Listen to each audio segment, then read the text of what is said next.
You're watching Arise, the world's standout news channel. Arise News, awards, and beyond.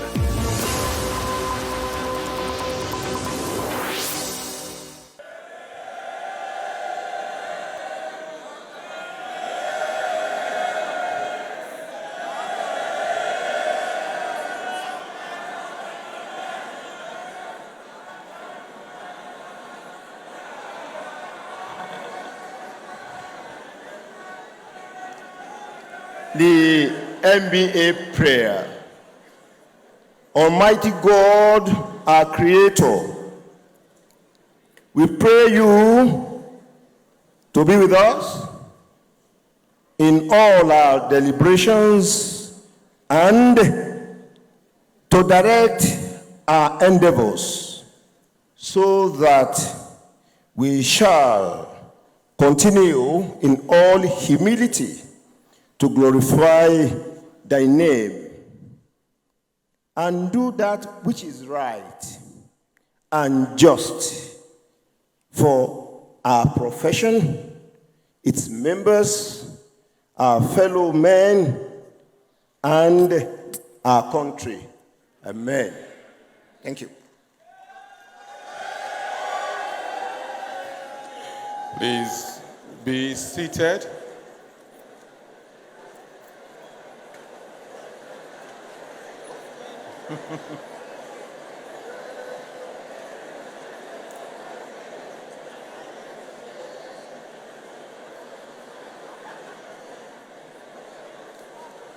Thank you, thank you, thank you.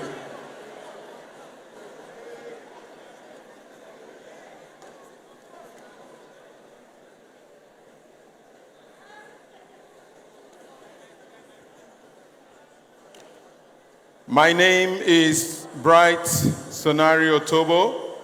I am a Deputy Director of the Rivers State Ministry of Justice, Department of Public Prosecutions. I will be your anchor for today, and my co-anchor will be Ebiere Emanuela Ekpese, the National Publicity Secretary of the Assistant National Publicity Secretary of the Nigerian Bar Association. Good evening, ladies and gentlemen. We welcome you to the opening ceremony of the Annual General Conference of the Nigerian Bar Association 2025, themed Stand Out, Stand Tall. We'll also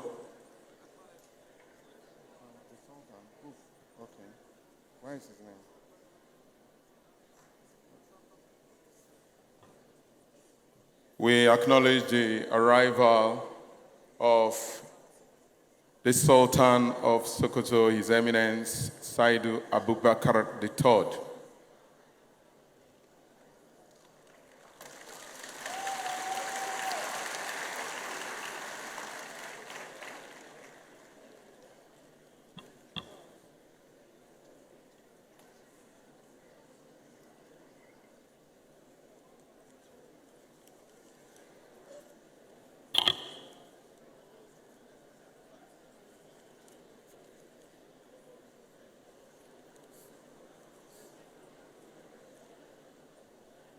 In the course of this event, there will be pictures taken, there will be videos heard. We would like to use this medium to seek your consent, as those are for the sake of keeping memorabilia and promoting the annual event. Thank you. Good evening once again. I welcome you all to the opening of the Annual General Conference of the Nigerian Bar Association. I would like to acknowledge everybody here present, particularly His Excellency, the Executive Governor of Enugu State, His Excellency Peter Umba, You're welcome, sir. Also in our midst is the Deputy Governor of Enugu State, Honorable Ifeanyi Osai, also one of us. Would like to acknowledge the presence of the Sultan of Sokoto, who is doubling as the chairman of this opening ceremony, His Eminence Saidi Abubakar III.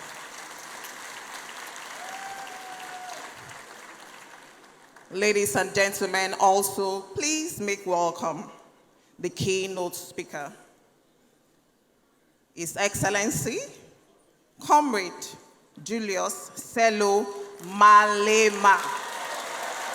He is the president and founder of the Economic Freedom Fighters. Please, let's give him a round of applause.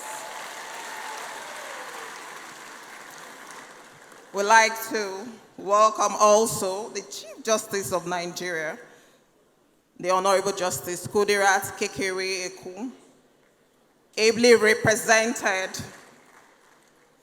She's ably represented by the Honorable Justice. I'm sorry?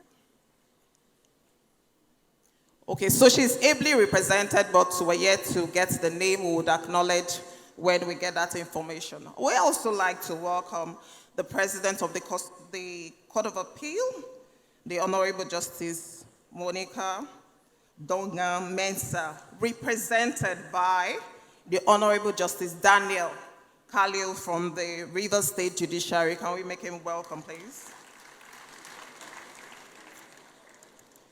We'd like to specially welcome and recognize the President of the Nigerian Bar Association, Mazi Afam Josiah Osigwe, SAN.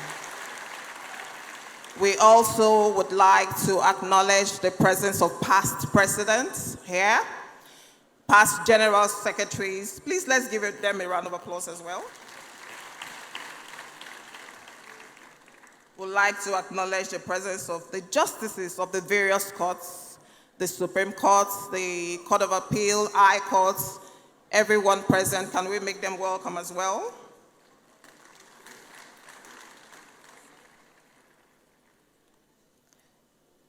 We would like to welcome all our delegates, participants, including those of us watching online. We welcome you. We welcome the branch chairmen, secretaries from across the country.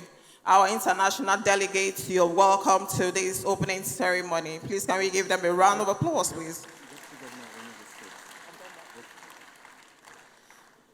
So please do give yourself a round of applause. I'm sure you've been having a great time from Friday since we started to this time, and so we welcome you specially. Before we invite our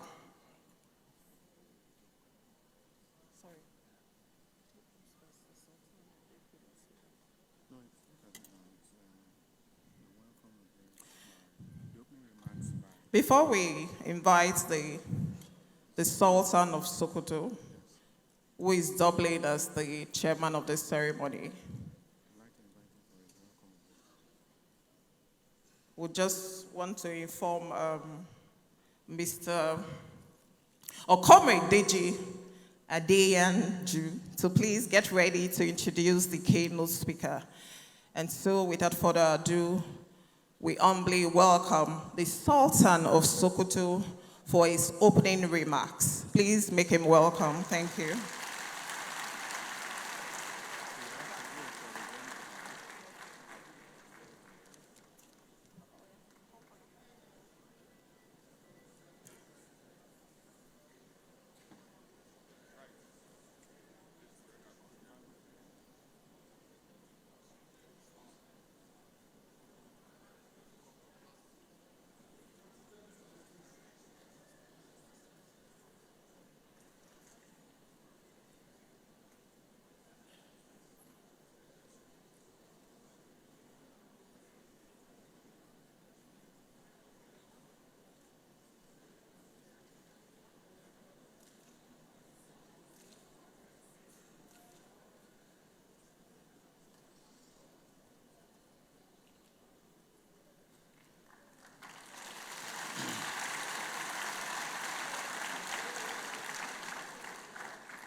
أعوذ بالله من الشيطان الرجيم بسم الله الرحمن الرحيم وصلى الله على النبي الكريم.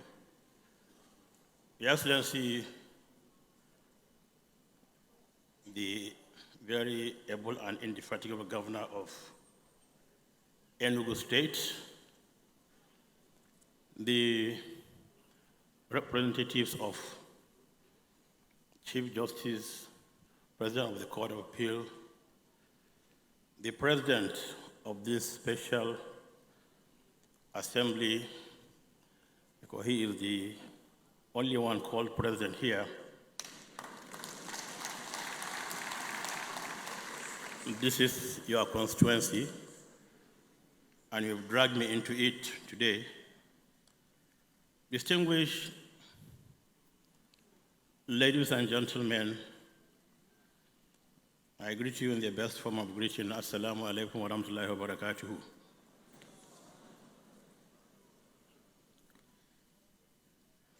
Let me say how really delighted I am to be part of this year's MBA conference and to relish this company of learned people, as you lawyers always refer to yourselves. In the tradition I represent, learning is the highest endeavor on earth. As many of you here would know, the first command in Islam is to read. Read is the first command in Islam. And as our forefathers, the founder of the Sokoto Caliphate rightly said in one of his books, a man without learning is like a country without inhabitants. The finest qualities in a leader, in particular, and in people in general, are the love of learning, the desire to listen to it, and holding the bearer of knowledge in the greatest respect. Unquote. The business of governance and the setting of disputes, the Sheikh added, requires outstanding learning, keen insight, and extensive study. As the adopted and coerced chair of this occasion, and other distinguished learned people here, you can see why I will be very, very comfortable in this learned ambience and facing all of you.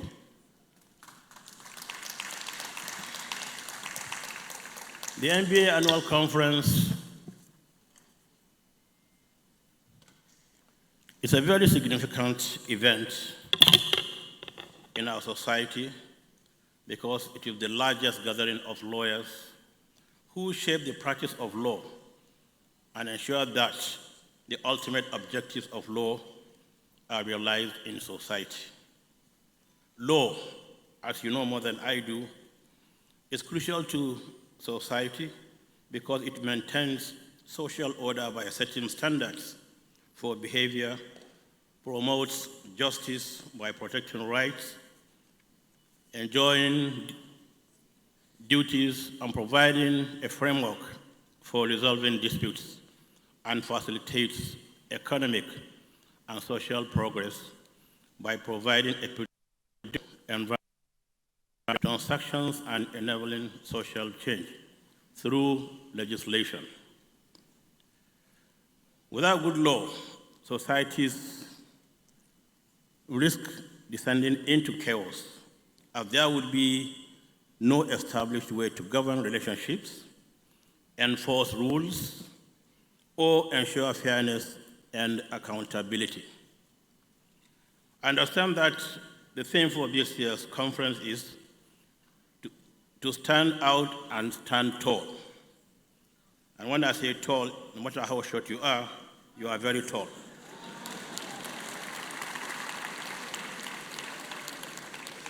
I'm not referring to the governor.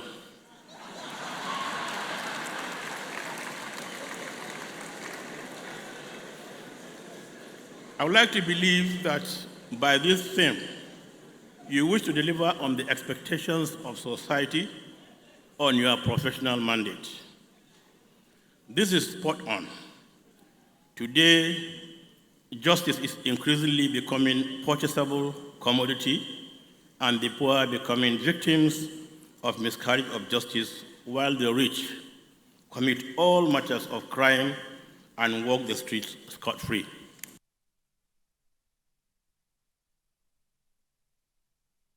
Resolving to stand out and tall on the scale of justice, highly commendable. In other words, you are resolving to uphold the highest principles of the rule of law, precisely to ensure that everyone, including those in power, are subject to and accountable under the law, and that the law is applied fairly and equally, so that no one operates above the law. If you are able to do this, you would have addressed the core of the crisis of governance in this country. Law and learning are inseparable. At the core of the study of law is the knowledge of values, and justice is one of those core values that law is supposed to achieve. Justice is the foundation of stable human societies, and laws must endeavor to target justice as the ultimate objective. Going through the massive literature of the scholars of the Sokoto Caliphate of yesteryears, justice comes across as a core value of the establishment of any polity. It is worth recounting the one verse of the Holy Quran that keeps inspiring scholars of the Sokoto Caliphate in their discourse on law and society. And I quote that verse in the Holy Quran, Bismillahir Rahmanir Rahim. Believers, be upholders of justice and bearers of witness to truth for the sake of Allah, even though it may be against yourselves, against your parents and kinsmen, or the rich or the poor, for Allah is more concerned with their well-being. Do not then follow your own desires, lest you keep away from justice. If you twist or turn away from truth, know that the Almighty Allah is well aware of all that you do at all times. I understand that this verse you find at the entrance of the Harvard Law School in Cambridge, Massachusetts, in USA. During this annual conference, it is my hope that you also find time to address some of the issues that are to the future of our society. These three things are particularly important. You need to continue the efforts of law reform so that we can gradually decolonize our laws, bringing them closer to our values, our culture, and our history for relevance, efficacy, and sustainability. It is also that we can find time to address the issues of social justice, so that address the glaring inequalities in our societies and create a more integrated society with the kind of cohesion that can see us through these tough, I say very tough times. The other issue is the access to justice. This is also very important, considering the increasing costs of litigation and the consequences of exclusion in matters of justice for the weak and the vulnerable. Most conflicts around the world were precipitated by exclusion, which elicits resentment and propels people to conflicts that I'm very aware of, having my military background, where I spent 31 years in the military. And my first posting from Nigerian Defense Academy was Enugu State. January 1978. I'm sure so many of you were not born by then. I was in Nsukka, and I find Enugu State as a home for me, and I always feel glad to come back. And that's why when the governor called me and said he learned I would be coming, I said, Inshallah. And Inshallah means God willing. But one of our top emirs, a retired Major General Emir of Zulu, passed on last week. So I had to stay back and attend the burial ceremonies and other issues. When I called the governor and told him, Excellency, I won't be able to make it. And he heard him say, oh no. So I said, oh yes. Because whenever there's a no, there must be a yes. And we are the ones that always believe things are possible. And as Almighty Allah would have it, this morning, after I finished what I was doing yesterday, I called the governor. No, I called the president first. I said, guess what? You say what? I said, I'll be coming, inshallah, this afternoon. Since the opening is at 4 o'clock, I will get a plane to bring me, wait for me, finish my 2-hour programs, and then run out of town, even against the wish of my amiable governor, because he wished I could stay here till Tuesday. Unfortunately, no.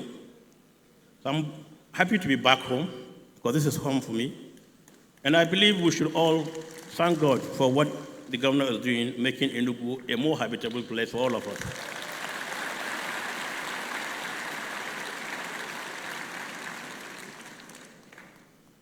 And as I said, I'm home.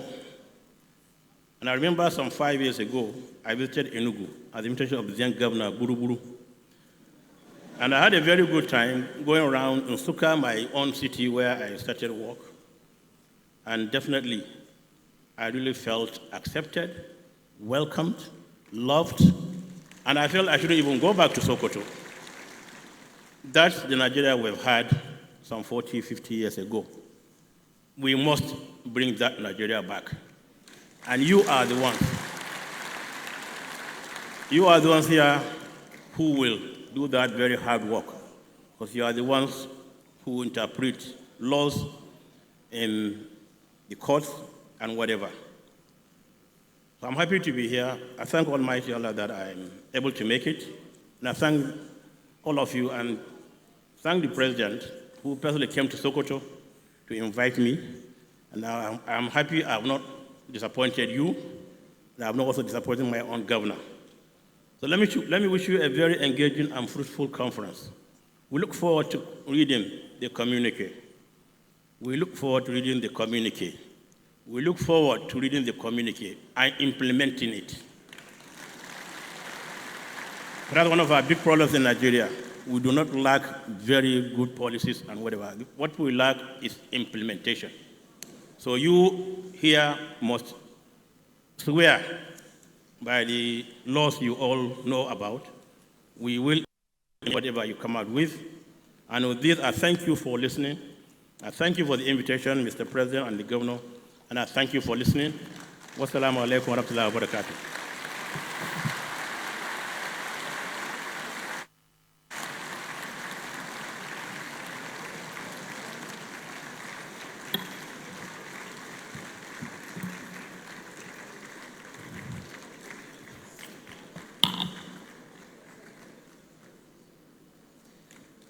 Can we give another round of applause to the Sultan of Sokoto? We are grateful, sir. We're happy to have you. And so I was telling Mr. Bright Otobo that if he was not in this kind of environment, I probably would have asked him for a selfie. But of course, I can't do that. This is my very first time of seeing him. I'm sure there are a lot of us like me here. Thank you so much, sir. So earlier, while we're doing the introductions, I announced that the Honorable Justice Daniel Kaliu was from the Asaba division. No, from another division, but he's actually from the Asaba division. Thank you so much, my Lord. He has forgiven me for saying that. We also like to welcome in our midst the Chief Judge of Enugu State, the Honorable Justice A. Aro Ozuo Emena. Can we give him a round of applause, please? Also with us is the President of the Customary Court of Appeal, Enugu State, the Honorable Justice G.C. Unamani. We'd like to acknowledge the presence of the Deputy Governor of Benue State, is Dr. Sam Ode MNI. He's also one of us. With us also is the representative of the Chief of Defense Staff, the General Officer commanding 82 Division, who doubles as the Commander Operation Udo Aka, Major General O.F. Olatoye. Can we welcome him, please? Let us welcome also the Director Legal Services Army, is Colonel S.O. Oke Bukola. You're welcome, sir. We welcome also Major General M.U. Wambai, the Director Legal Services Nigerian Army. Please welcome him.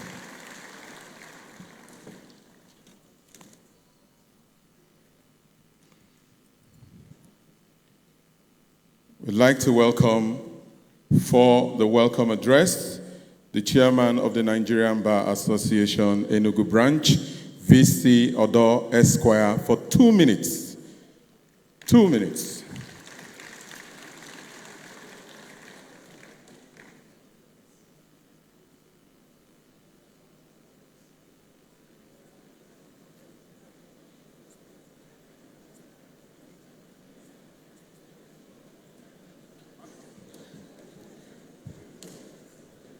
Please, we'd like to ready the Chairman, Nigerian Bar Association, Organizing Ikiazo Akaraiwe, Senior Advocate of Nigeria, to be ready for his own now.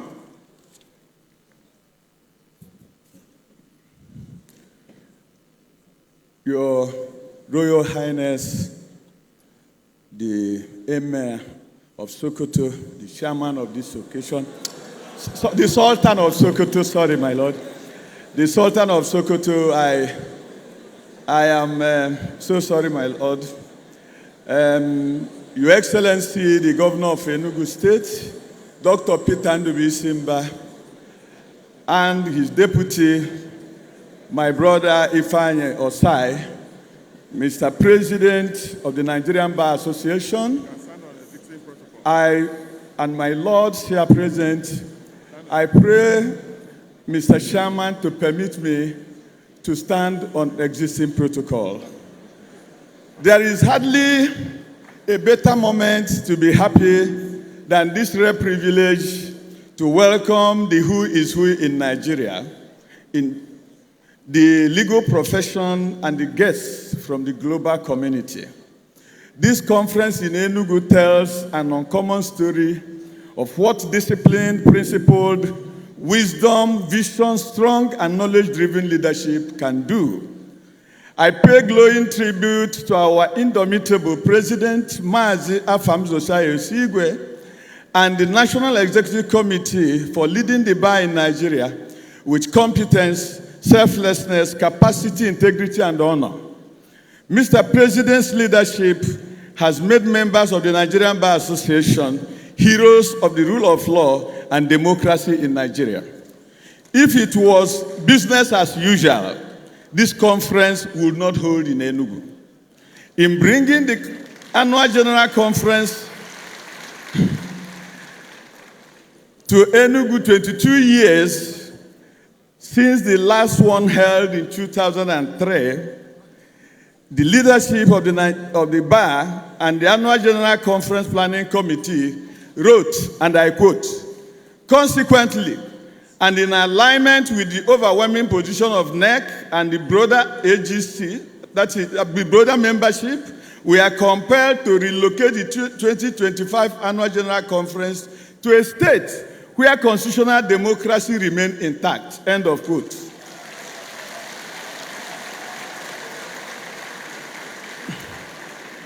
The Nigerian Bar Association is indeed standing out and standing tall.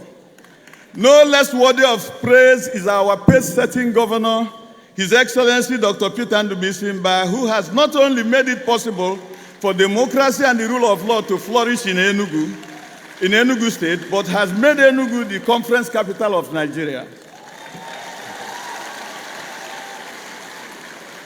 I thank all those who made the hosting of this conference in Enugu possible. I single out our colleagues from Port Harcourt branch and other NBA branches in Rivers State for their understanding and faith in the motto of Nigerian Bar Association, that is promoting the rule of law. On behalf of the distinguished members of the Nigerian Bar Association Enugu branch and our sister branches of Nsukka, Oji River, Ezago, and Obolafo, I welcome all the conferees, resource persons, distinguished guests, and friends of the bar to enjoy the ambience, friendship, and hospitality of the city on the hill, the cold city state. Thank you so much.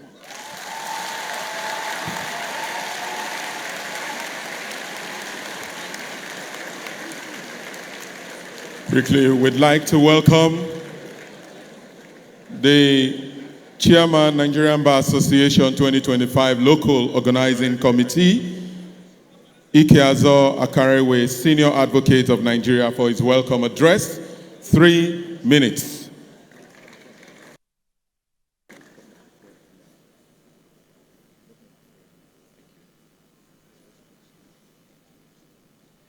Your Excellencies, my lords, spiritual and temporal, distinguished ladies and gentlemen, all salutations duly observed.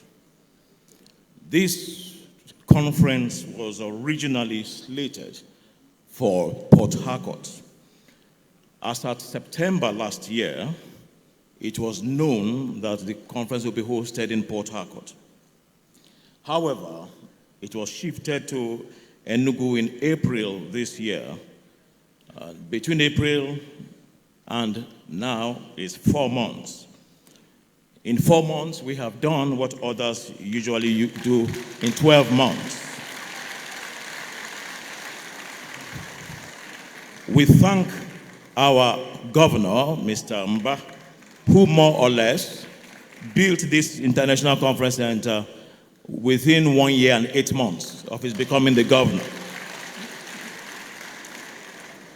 We would not have been here but for this international conference center, which is the best in the country. We thank President Afam Osigwe for the courage in appointing Enugu the host of the conference. The decision of the president of the NBA to move the conference from Port Harcourt to Enugu in the face of the egregious decision to appoint a military administrator of Rivers State will go down as one of the most courageous decisions by a president of the NBA. We thank the chairman of the CPC, Dr. Emeka Obegulesien, for his exemplary leadership. In view of the shortness of time between April and now, I am the first to admit that there will be some lapses here and there. And I apologize on behalf of my LOC for any lapses. But we just request you to remember that 4 months to do this job was really short, whereas others have more than 4 months. We give thanks to the Almighty God who has helped us greatly. I would like to conclude by to just let you all know that Enugu is a beautiful city, one of the most beautiful in the country. Enugu was founded in 1908. 1908. And Enugu means on top of the hill. It's actually Enugu, on top of the hill. And it was a huge farmland. The villagers from the surrounding communities used to climb up the hill to farm in Enugu. Unknown to them, the black material which used to come out of the soil as they farmed was coal. But the British colonialists, as they went through the nation, they traversed the nation. They observed that black solid stuff and realized it was coal and began to mine it. And the coal attracted so many, and the city of Enugu came into being. The earliest suburb of Enugu is known as the coal camp. And the port in Port Harcourt was built to export the coal in Enugu. And the port was named after Mr. Lewis Harcourt, the secretary of the colonies in England. We welcome you. Before I sit down, I must recognize President Mrs. Hairat Balogun, who is one of our leaders at the bar, the first woman to be General Secretary of the bar. And how can I sit down without recognizing a former chairman of Council of Legal Education, one of our most senior lawyers? Certainly, he was called to bar before I was born.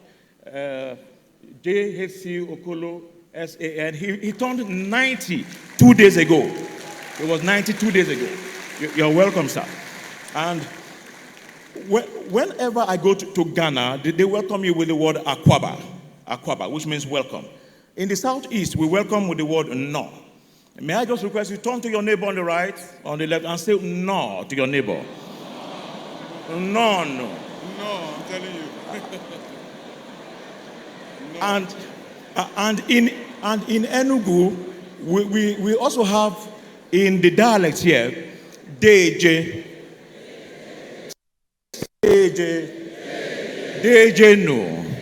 You're all welcome. God bless you all. Thank you.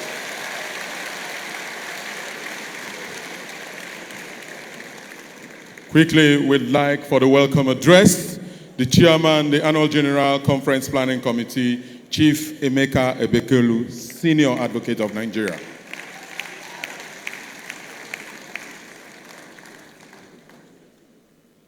Your Eminence, Your Excellencies, very distinguished colleagues, ladies and gentlemen, let me rest on established protocol. It is with profound pride and a deep sense of purpose that I welcome you all to the 2025 Annual Conference of the Nigerian Bar Association.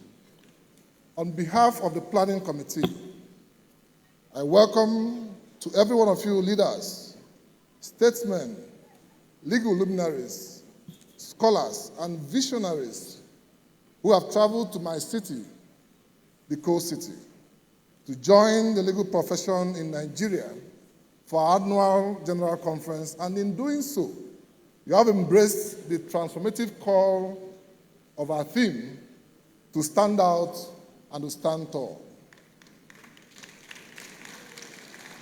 This theme is not merely a slogan. It is a bold mandate for our profession in these defining times.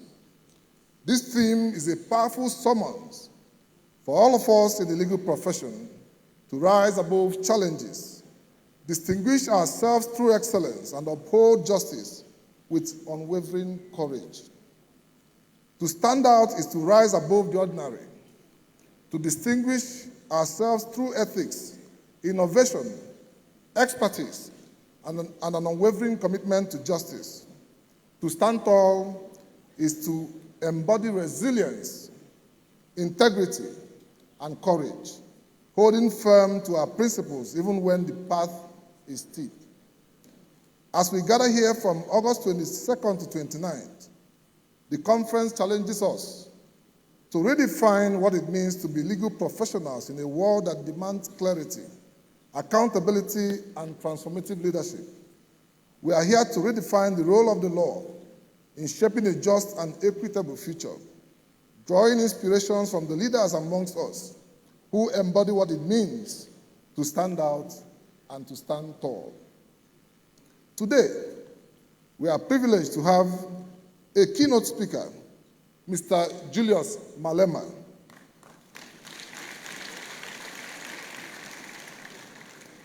The South African parliamentarian and global voice for social justice, equity, and good governance. Malema stands out as a fearless voice for economic justice, and he stands tall in his unyielding commitment to the marginalized, challenging systems with boldness and clarity. At a time when our democracy demands renewed courage, principled leadership, and bold ideas, Mr. Malema's insight promises to challenge us, challenge our perspectives, and inspire us all to stand out and to stand tall. Distinguished ladies and gentlemen, when we reached out to Julius Malema to present this keynote speech, he made only two requests. One is that we must book an appointment for him to visit President Olusegun to convey the gratitude of South Africans to him for the assistance given to them during the apartheid regime.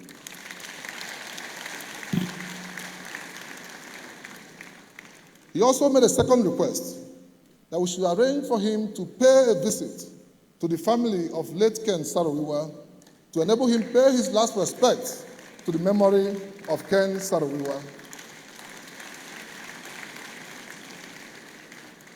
Enugu means different things to different people. For me, 042 holds memory of my formative years. From Sacred Heart Nursery School to Ekulu Primary School to College of Immaculate Conception, CIC. Before my law training took me to Anambra State, Enugu, with its rich history, is a perfect stage for this clarion call. Just like the resistance against colonial oppression during the 1949 coal miners' strike in this city, Enugu has long stood out and stood tall in the face of adversity.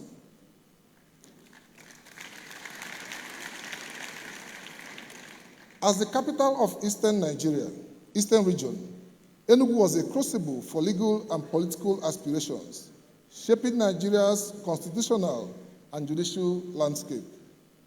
Today, Enugu is home to the pioneering Faculty of Law at the University of Nigeria, Enugu campus. Enugu continues to stand as a beacon of legal excellence. Hosting this conference here is therefore a testament to its legacy of resilience and leadership, inspiring us to embody the theme in our deliberations. It challenges us to stand tall in defending justice, just like Enugu coal miners stood tall against exploitation in 1949. We must stand firm against corruption, against inequality, ensuring and against impunity, while ensuring that our courts remain temples of justice. The theme also compels us to stand out and stand tall together. The legal profession thrives on collaboration, and this conference offers for us unparalleled opportunities to connect, share knowledge, and forge partnerships. From networking events to social gatherings, let us build a community that amplifies our collective impact, reflecting the unity symbolized in our conference logo, unveiled on the 25th of November 2024. For us as lawyers, under the leadership of Maazia Sigwe, this theme calls on us to stand tall for Nigerian economy. We understand clearly that there can be no wealthy lawyer in a poor economy. The MBA has taken the lead in patronizing conference bags made by a Nigerian company as a signpost of our commitment to the growth of this economy.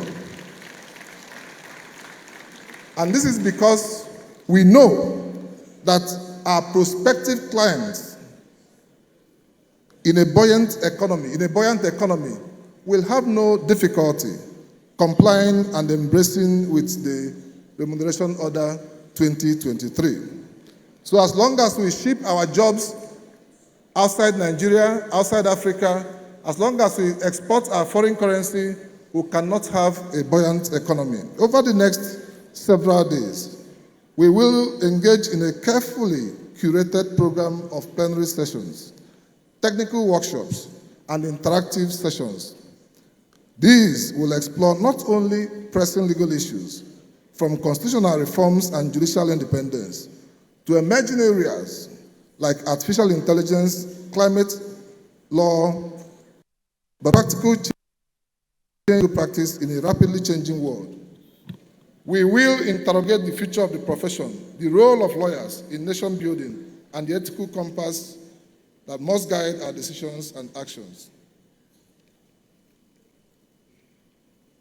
Finally, to our distinguished delegates, this conference is for you. I encourage you to participate actively and to connect with colleagues old and new, to challenge your thinking, to share your experiences, and to stand out and to stand tall, beyond Enugu, into your courts, your boardrooms, your classrooms, and your communities. I encourage all delegates to immerse yourselves fully in the sessions, network meaningfully, and also take time to enjoy the beauty and culture of Enugu State. On behalf of the Annual General Conference Planning Committee, I extend our deepest gratitude to the President of the Nigerian Bar Association, Mazi Afam Osigwe, Senior Advocate of Nigeria, Life Bencher, a man whose vision for an inclusive and impactful conference has shaped our work. We thank our national officers, the National Executive Committee, our partners, sponsors, and staff of the MBA Secretariat. We thank the chairman of the LOC and the local organizing committee. As a proud Enugu boy, indeed, tomorrow is here.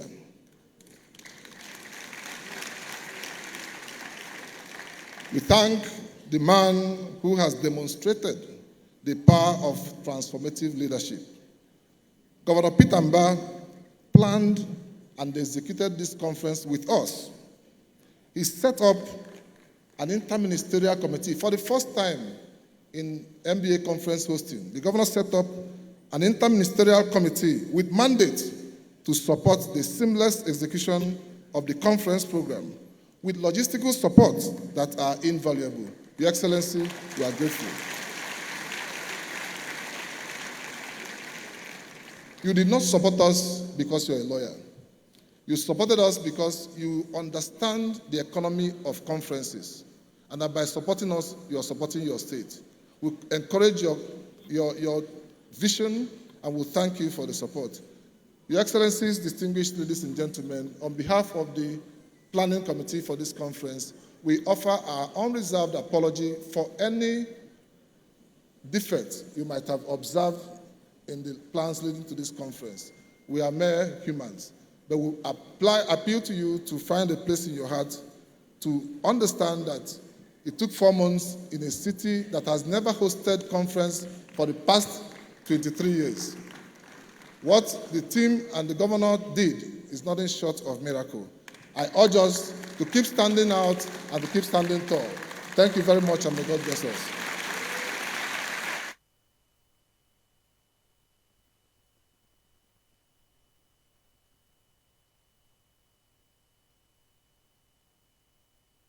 The chairman of the Annual General Conference is truly and really standing out and standing tall. Thank you so very much, sir.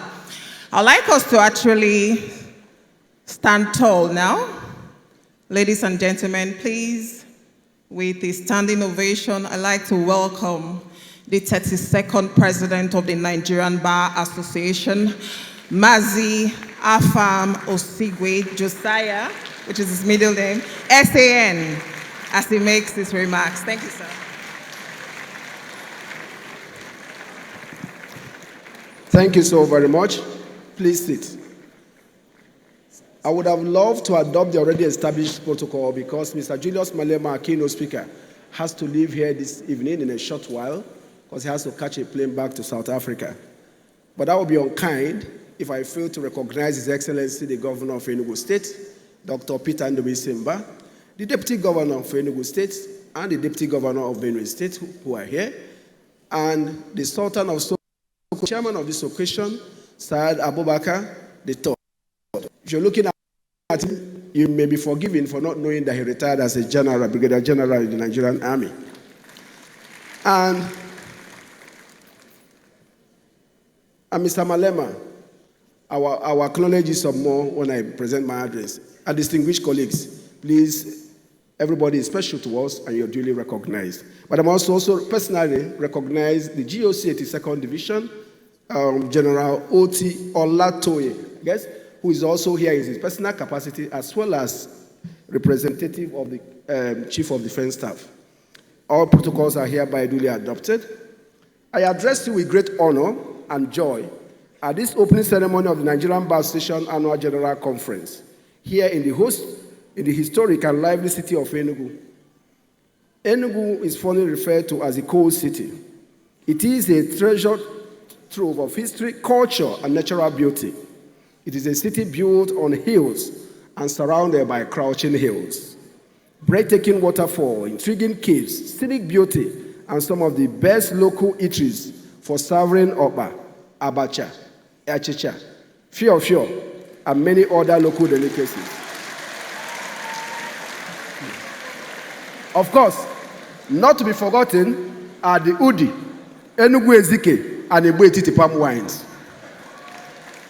Enugu holds a special place in the country's development, playing a significant role in the coal mining industry that once flourished here.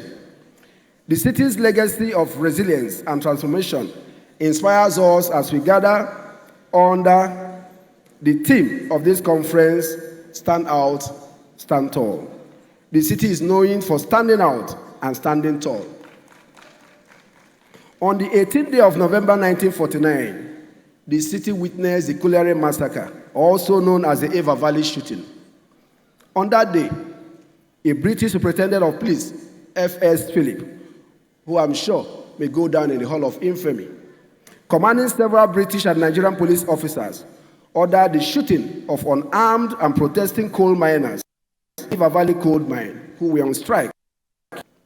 21 striking miners and a bystander were shot dead. The miners were fighting for wage arrears, owed to them for a period of casualization. The ethnic, regional, and even class divisions in Nigerian society were temporarily set aside and supplanted by a collective momentum to do away with British rule.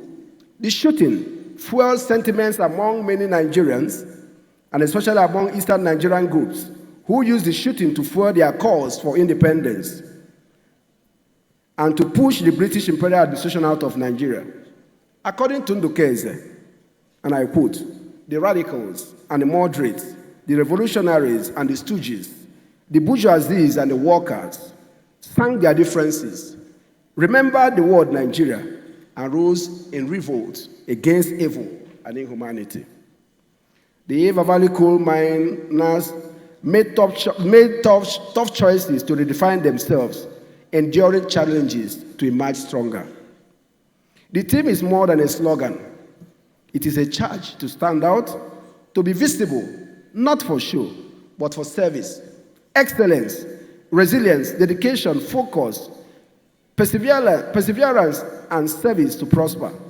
To stand tall is to uphold dignity, integrity, and honor, even when the odds are stacked high and difficult decisions must be made in the best interest of the legal profession and the country. Standing tall means being unbending in our defense of the rule of law, equity and justice, and being principled in the face of power and unwavering in our pursuit of national progress. We must have the courage of conviction in moments where silence would otherwise be more comfortable. To build a strong and economically viable nation, sacrifice will routinely be required of individual citizens. We must do this when others are mediocre. This we must embrace. Dear compatriots, leadership, as we say, is not a popularity contest. Competent leadership requires vision and the courage to make decisions that will help to take the people from one situation or place to a surpassing one. It requires forward thinking, focusing on development projects that will position our country as a global city. The show off that will position our country as a global city. The show of decisive nation will be misunderstood if the leader decides to chart a course or disparate direction to a desired exceptional future. Leadership must stand out by crafting solutions that unlock Nigerians' potential and stand tall by making the tough decisions. As Sheikh Mohammed bin Rashid Al Maktoum said, try to achieve the impossible and direct your people to ways of achieving it. Stand out, stand tall is therefore an inspirational call to the legal profession to lead with distinction, sacrifice, determination, and resilience. It challenges us to rise above ordinary, deliver excellence, and make the difficult decisions necessary to secure Nigeria's future. For Nigerian lawyers and leaders, standing out means pioneering innovative solutions for justice and economic progress. Standing tall means embracing tough choices, enduring their immediate challenges, and trusting in their ultimate benefits. We must be seen as spectators, not as spectators, but as leaders in the movement to revive Nigeria's economy, restore public trust, and reposition our country for greatness. That is what it means to stand out. That is what it means to stand tall. No economy ever stood tall on imported effort. Indeed, no economy stood out in mere consumerism. Let the conference inspire a fresh resolve that in every courtroom, boardroom, chamber, and community we touch, we will lead with excellence, with courage, and with vision. At this defining moment in our nation's history, where our democracy continues to evolve and our economic realities challenge us daily, we must collectively ask, how can the legal profession stand out in rebuilding confidence in our institutions? How can we lead national conversations that truly matter? It is for this reason that we are honored to welcome our keynote speaker, Mr. Julius Malema, the President of the Economic Freedom Fighters of South Africa. We'll get there. He's eager to let us listen to him. The choice of Julius Malema as our keynote speaker is born out of his unwavering and consistent advocacy, challenging Africa to rethink its economic destiny by advocating economic emancipation and social justice. It is a privilege to have Mr. Malema as our keynote speaker. He comes with many years of fearless advocacy for economic freedom. Mr. Malema has reshaped South Africa's political landscape by championing the marginalized and confronting systemic inequalities through the EFF. His call for bold, often painful decisions offers a powerful lens for Nigerians' aspirations. His push for systemic change in South Africa urges us to ask, how can our legal system empower entrepreneurs, protect workers, and ensure equitable access to opportunities? His economic freedom speaks directly to the urgent we must have in Nigeria. On as thoughts or not, his consistent call for Africans to own their economies, reclaim their dignity, and define their destiny resonates deeply with our theme. His presence here today reminds us that a legal profession does not exist in a vacuum. We are part of a broader African movement, a movement for economic sovereignty, justice, and true independence. We eagerly anticipate his insights on how the legal profession can drive economic transformation through tough but transformative choices. Nigeria must make serious decisions for economic growth, and this include anti-corruption measures, regulatory overhaul, investment in infrastructure, technological innovations and digital literacy, diversification of the economy. These decisions may inflict pain and will inflict pain, disrupting established systems, challenging vested interests, and requiring sacrifices from citizens, institutions alike. However, history shows that such decisions,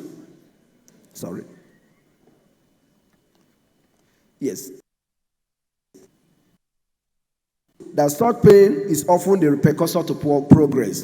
By enduring short-term challenges, Nigeria can achieve lasting improvements, a thriving agricultural sector, a transparent economy, and an environment where every citizen has a fair shot at prosperity.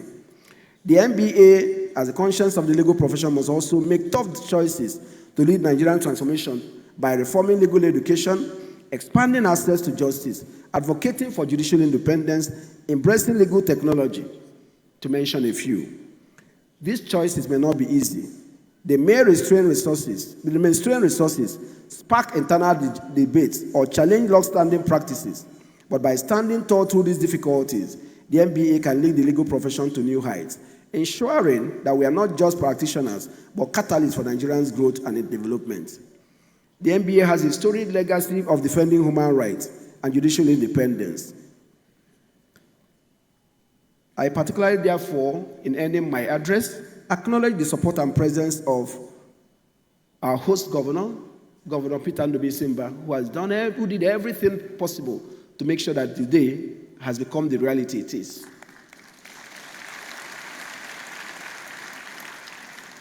And I also thank His Eminence, who at great inconvenience to himself, having been traveling between Sokoto and Zuru to condole with the family of the late Emir of Zuru, took a last-minute decision to be here and made a wonderful presentation that I believe has inspired others. It inspired me.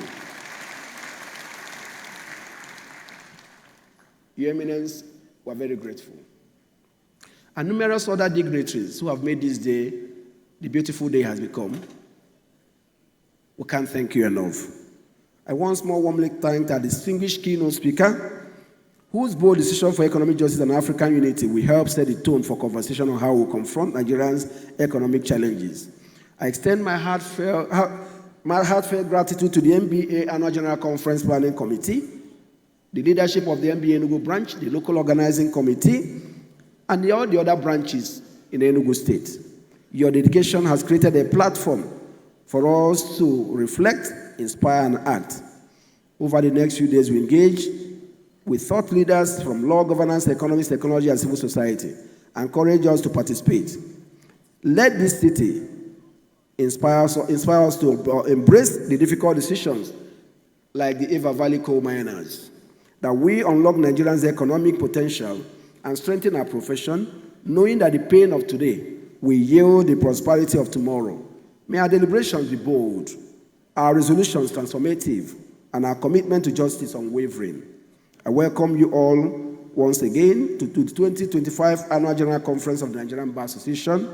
Let us stand out, let us stand tall, and let us move Nigeria forward. Thank you, and may God bless all of us.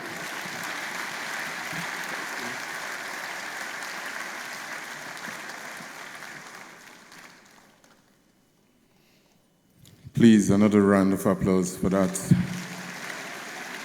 Straight from the heart talk.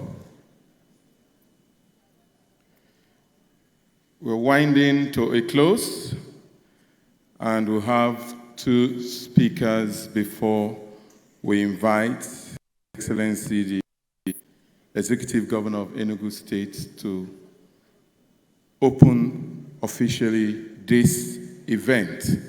And so may I invite Comrade Deji Adeyanju to introduce the keynote speaker.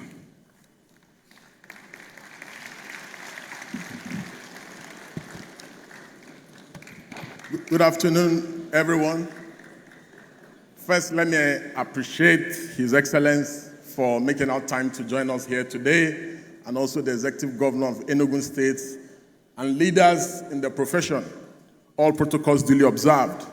My job here today is very simple and also very hard at the same time. Simple because I've been saddled with the responsibility of introducing a man, a Pan-Africanist, a true son of Africa that I can resonate with. I resonate with his ideology, but very difficult at the same time because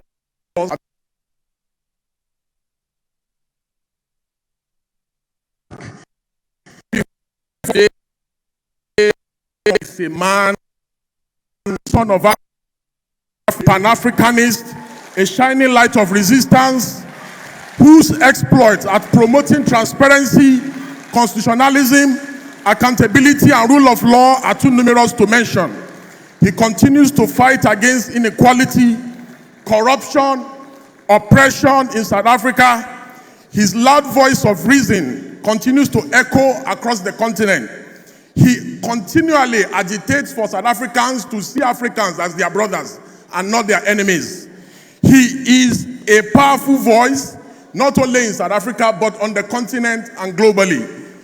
Julius Malema is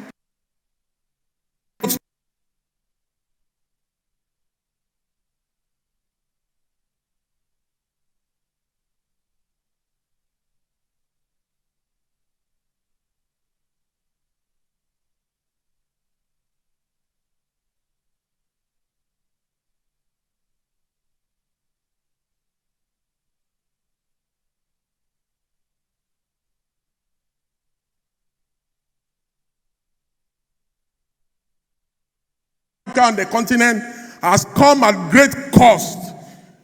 Cost of arrest, persecution, and intimidation. But Julius Malema continues to stand tall.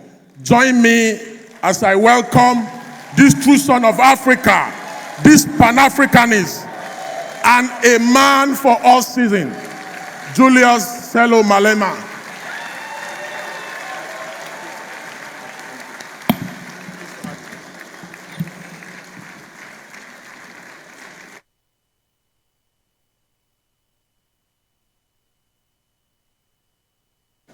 Thank you very much. Thank you. Let me take this opportunity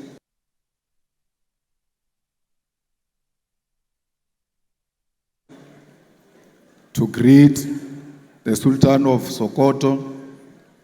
Let me greet the President of Nigeria,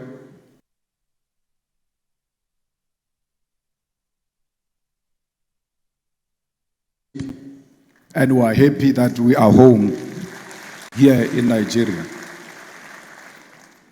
The leadership collective of the Nigerian Bar Association, who have honored me with an esteemed occasion. I further members of the Nigerian Bar Association who are present here today, representing of the great country, which remains a friend and ally of South Africa.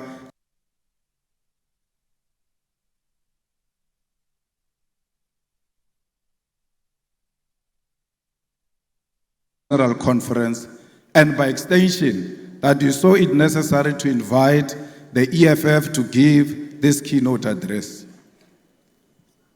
I imagine it was not an easy for a group of members of the law profession to reach consensus on who will address them, because your profession by nature is one of robust debate and contestation. So I understand here today, I stand here today proud because I know I'm a product of a robust debate and agreement by people who find it difficult to agree amongst themselves. Comrades and friends, the link between the legal profession and the cause for liberation cannot be separated. Because just like us, you are instruments of justice. While we wage our battle for freedom in the picket lines, through activism, protest, and participation in governance, it is you, the members of the legal profession, who interpret the laws we make, who practice the justice we seek to achieve, and who fight tirelessly for those who cannot defend themselves in the courts of law. It is a profession characterized by sacrifice, intellect, and a commitment to interpretation of the past in order to achieve justice, fairness, and victory in the present and future. For the activists, we have a history and dialectical materialism to guide us into leading society towards a better tomorrow. And for the legal profession, you have indigenous law, common law, case law, the Constitution and statute, an objective reality to achieve not only personal victory, but to establish collectively laws that will govern others for decades to come. Our duty, however, and primary responsibility is not to maintain laws simply because they exist as they are today. Our duty is not to be instruments of injustice and neocolonialism. It is to be agents of change, and this demands of us to be brave enough to identify unjust laws, speak out, and form part of those that work tirelessly for our judiciary to be of service to our people. I say this not to encourage anarchy or lawlessness, but to draw us back to the difficult truth and reality that at times the laws has been used as a weapon of oppression. It has taken lawyers and activists to walk side by side, hand in hand, to stand up against laws that perpetuate the undermining of the dignity of the people. And we must all be alive to this history and this possibility today. This becomes even more important for us as Africans because for centuries, our very existence has been unlawful in the eyes of the oppressor. Our indigenous laws have been treated as inferior to Roman Dutch law or English law. To be an African has meant that for generations, we are not worthy of the laws and the rights that make us human beings. And for that reason, it was legal to abuse us, to enslave us, to steal our mineral wealth and oil, and to destroy and kill our heritage, history, and even our lives. The legal profession you belong to, the political system we belong to, the judiciary and parliaments were created without us in mind. They were crafted at our exclusion and built to sustain our suffering. We now sit in the corridors which were built to break the back and the soul of African people. The demand then from those who died at the hands of this institution that we now serve is that we transform them so that they become instruments of the people.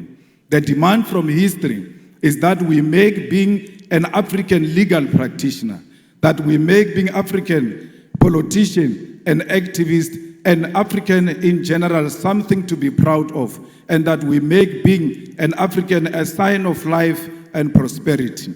Therefore, comrades, we do not exist side by side to maintain the status quo, but we are here to make our profession serve the African child. I wish to remind you that it was once legal to come to the shores of our great continent and kidnap Africans and enslave us in foreign lands. It was once legal to rape African women and children because they did not have the right to dignity of their European oppressors. It was once legal to take our land and our minerals because, according to the law of the white man, we were not civilized enough to control our own land and our own wealth.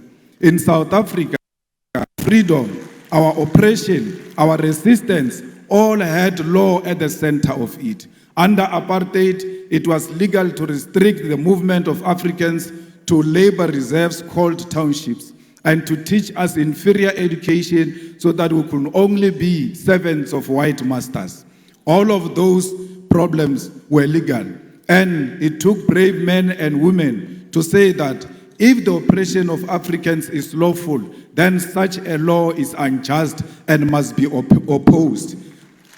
Today, as our continent is troubled by corruption, leaders who utilize state machinery to sustain their rule at the expense of the poor and the African lives and poverty. A question we all ought to ask ourselves is whether the legal profession is to again stand up for all else that once again achieved against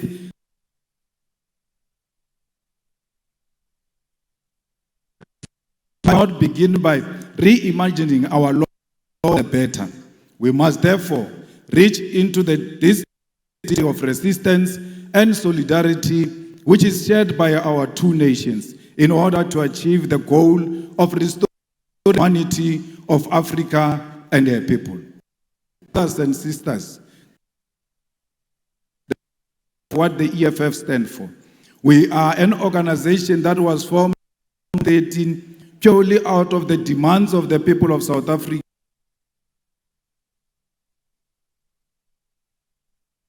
Freedom in our organization, which is born out of the blood in mine workers, Marikana, where 34 miners were shot down execution style. 18th anniversary of their execution was this month on the 16th of August 2025. Yet the families have not seen any justice. No one has answered for this grave injustice. It is out of this and for African life that the domestic workers, miners, gardeners, petrol attendants, street dwellers, university students, professionals, and ordinary people of South Africa demanded that we form the Economic Freedom Fighters. We were formed to complete the liberation struggle, which was faced by compromise, betrayal, and corruption of the mission for the return of the land and wealth of South Africa to the hands of the people. As a result, we base our struggle on this lived reality, guided by a scientific ideological outlook of Marxism, Leninism, and the teachings of Frantz Fanon. Fanon, in the context of Africa, becomes most important as we faced with a continent that is becoming more and more dependent on the former colonial master, and our liberation movement, which led to the formation in favor of life while the people suffer. We are Marxist because we believe in the inherent need of an alternative system to capitalism, and we use the science of dialectics to wage our struggle. We are Leninist because we believe in the need for a vanguard party of the people to lead the struggle, one which believes in internal democracy and the waging of struggle in parliament, the judiciary, and at the grassroots level. We are anti-capitalist, anti-imperialist, anti-racist, anti-sexist organization which believes in democracy and socialism as a means of uplifting ordinary masses of our people.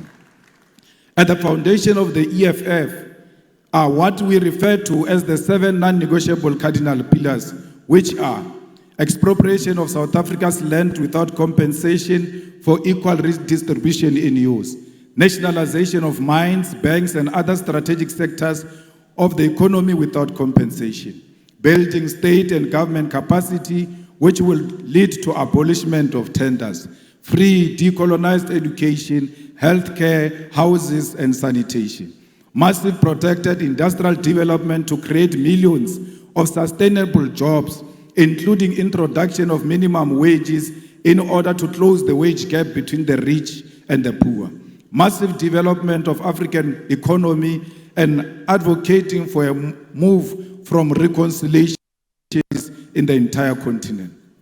Open, free government, and society without fear of victimization by state aid. These are briefly the guiding principles which make us, as the EFF, a revolutionary movement.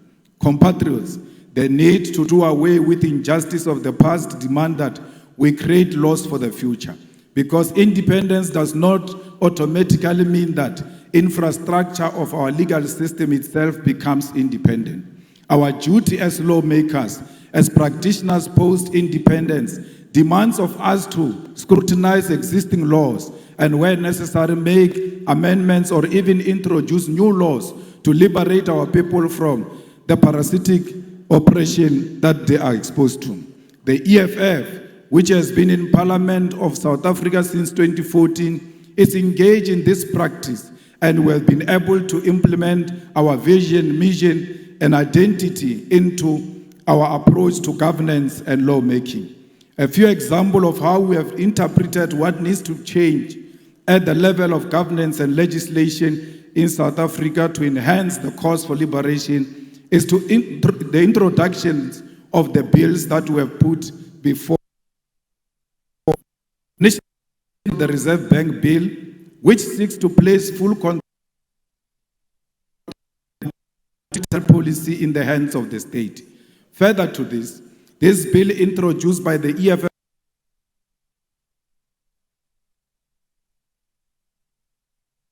currently as private shareholding towards alleviating unemployment and curbing economic stagnation, which is due to the Reserve Bank conservative and financial sector-orientated policy outlook.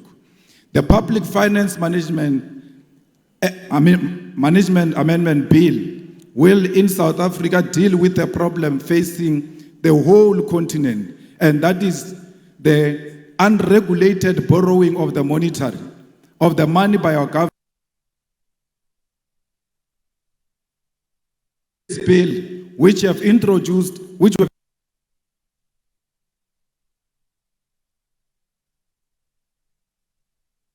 and to source foreign loans, transparency regarding such loans, Africa to our foreign colonizers must be stopped. And that begins by regulating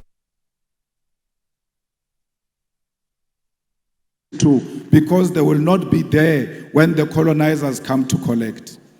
The Student Debt Cancellation Bill is a piece of legislation introduced by the EFF to ease the debt burden of young students who cannot access their qualification, seek employment using their qualification, or pursue postgraduate studies because their qualifications are withheld due to debt. Student debt is an obstacle to the youth who have no source of income because they cannot access their degrees. Equally cannot generate a source of income because they cannot prove that due being withheld. They need to unlock this qualification, possess a major opportunity to grow and promote education to be at the level of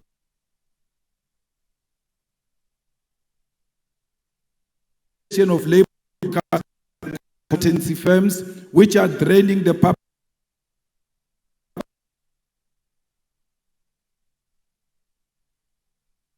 conducted through internal capacity structural basis and at inflated prices. The policy of outsourcing is at the center of corruption as politicians establish companies to provide services such as cleaning, security services, accounting services, maintenance services, and many more to government at a ridiculous rate. How can you issue a tender to buy toilet paper? How come Director General doesn't know where the toilet papers are being sold? Go and buy toilet papers himself instead of issuing out a tender that is unnecessary by the government without involving the South Africa, because they advertise alcohol through reflection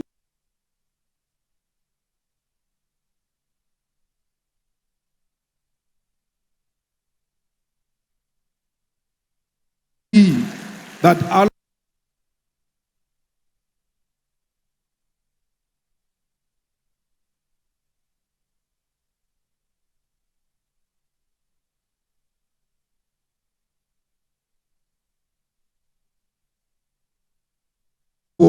is alcohol. The EFF is also engaged in many other programs that seeks to empower our own communities and make sure that there is local procurement.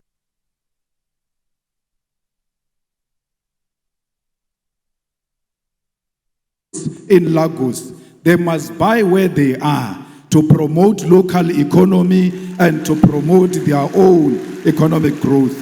We cannot allow a situation where people who do not come from where we come from are actually not benefiting from what their government can provide. Compatriots, I must reiterate once again that it is a deep honor to stand before you today in Nigeria, in Enugu State, a country that holds a special place in the hearts of all South Africans who understand history, who value solidarity, who appreciate the sacrifice made by others in the cause of our freedom. Nigeria is not just another African country to us. It is a comrade nation, one that stood firmly by our side during our darkest hour. When South Africa was shackled,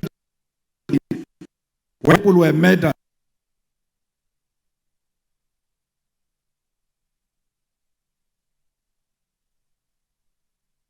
squarely at the center of its foreign policy. Former President Murtala Mohammed famously declared that Africa had come of age, that the continent will no longer tolerate interference from outside powers, and this still rings true today. Nigeria set up the Southern African Relief Fund, mobilizing its citizens to contribute to the liberation struggle. Even as it faced its own challenges at home, these initiatives raised millions of dollars to support the liberation of South Africa. People paid directly from their salaries to contribute to the liberation of the people of South Africa. Nigerian students sacrificed a portion of their income through the Mandela Tax, which supported an educational training program for black South Africans, and successive Nigerian governments never stopped in their material and moral support for South Africa's liberation. In fact, Nigerian government boycotted the 1976 Olympic Games and the 1979 Commonwealth Games in protest and in opposition to apartheid government. We cannot forget all those who stood by us during difficult times. Nor can we forget that when Nelson Mandela was released from prison in 1990, one of his earliest international visits was to Lagos and Abuja to personally thank the Nigerian people. This gesture are foundation of a bond sealed in blood and sacrifice. However, this history must not remain in the past. This bond between South Africa and Nigeria must be carried forward into the present, not just in political sentiment, but in concrete economic collaboration. Both our nations stand as giants of the continent. South Africa, with its industrial base, mining capacity, and advanced financial system. Nigeria, with its vast population, vibrant entrepreneurial spirit, oil and gas resources, and cultural dynamism that has captured the imagination of the world. Together, we hold the keys to Africa's industrialization and economic independence. Consider what lies beneath our soils. Nigeria is blessed with abundant oil, natural gas, and growing agricultural sector. South Africa holds some of the richest deposits of platinum, gold, manganese, and coal in the world. Combined, we possess the minerals that power modern technology, the energy resources that fuel global industry, and the human capital to build a self-sufficient continent. Yet, both our nation remains trapped in neo-colonial arrangements where our raw materials are extracted cheaply and exported to Europe, America, and Asia, only to be sold back to us at crazy prices as finished goods. This is a cycle of dependency we must break. The path forward is clear. Nigeria and South Africa must industrialize together, build factories together, and process our resources on African soil. Imagine a joint program where South African mining expertise is combined with Nigerian oil wealth to create African-owned energy and resources conglomerate, one that refines, processes, and manufactures for Africa and the world. Imagine agricultural cooperation where Nigeria fertile lands provide food security for the continent, supported by South African machinery, logistics, and technology. Imagine a collaborative investment in renewable energy where solar potential and Nigeria gas reserves are harnessed to build an integrated African power grid. We have glimpses of what is possible. South African companies such as MTN, Spar, ShopRite, and MultiChoice have made significant inroads in Nigeria, creating jobs and bringing services. Nigerian businesses, investors, and cultural industries have equally expanded to South Africa. Nigerian music, filmmakers, writers influence South African culture, just as South African universities and industries provide platforms for Nigerian talent. But this cooperation has been uneven and at times and the painful experience of xenophobia. Let me be unequivocal here. Xenophobia is a African unity. It is a sickness born of poverty, inequality, and government.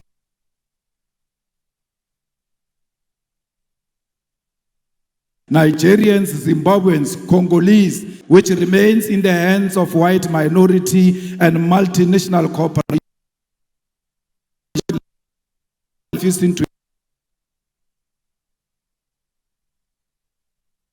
real enemy, and we must educate our people that unity, not division, is the solution to the African crisis.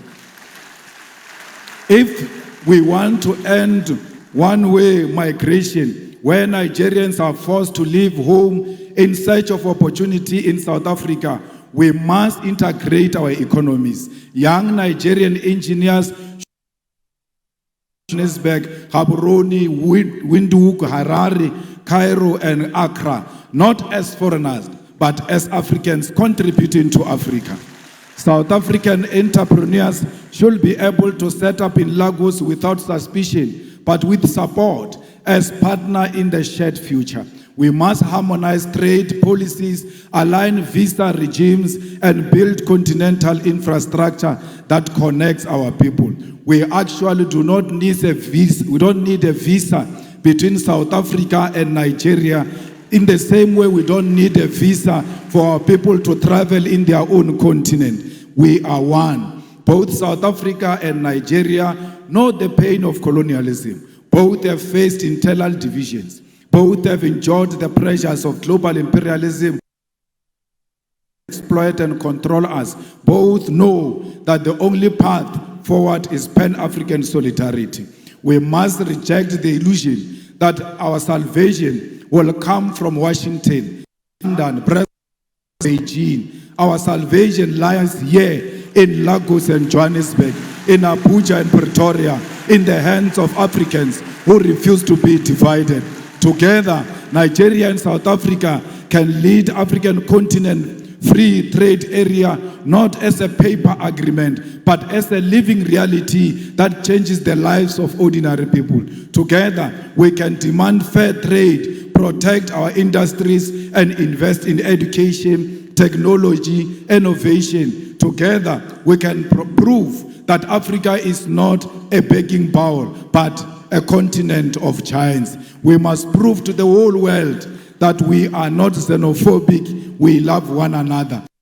People are not loved in Africa and are not loved outside Africa. We have a duty to love ourselves and show the whole world on how it must treat us. We can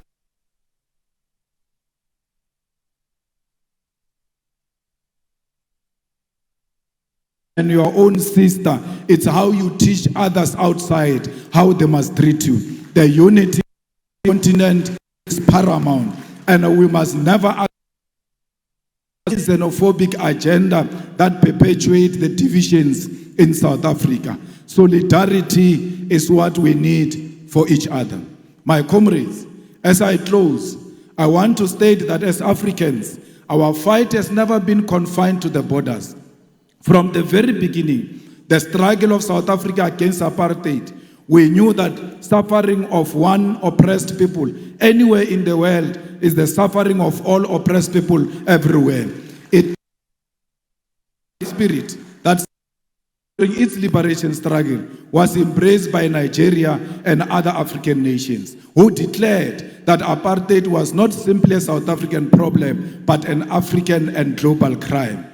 It is in that same spirit that today we say our liberation as Africans will remain incomplete if we turn a blind eye to the struggles of those who continue to suffer under occupation, colonialism, imperialism, and economic exploitation. It is this tradition of solidarity that compels us today to speak clearly on the struggle of other oppressed people. The EFF continues to stand firmly with Western Sahara, Palestine, Cuba, Haiti, the Democratic Republic of Congo as a commitment to international law and justice. In Western Sahara, Morocco's continued occupation violates the principle of the United Nations Charter and the African Union's Constitutive Act, both of which enshrined the right to self-determination. The International Court of Justice affirmed in 1975 that Morocco had no sovereignty over Western Sahara, yet dispossessed. In Palestine, we are witnessing one of the gravest violations of international law in modern history. The apartheid regime of Israel has for decades UN, the Geneva Conventions, and international humanitarian law. Collective punishment, the bombing of hospitals, the illegal taking of land, the killing of children, and the deliberate starvation of populations are crimes under the Roman Statute of the International Criminal Court. The world cannot remain neutral in the face of genocide.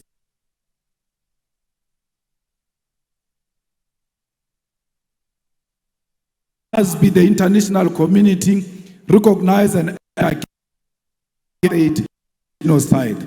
The importance of fighting on the level of the law was made evident in this case when the South African government took Israel to International Court of Justice to report their crimes when no other country will do so. This fight in international court was won. The court declared that indeed Israel was perpetuating genocide, a win that was necessary to sway some support away from Israel and to embolden other countries.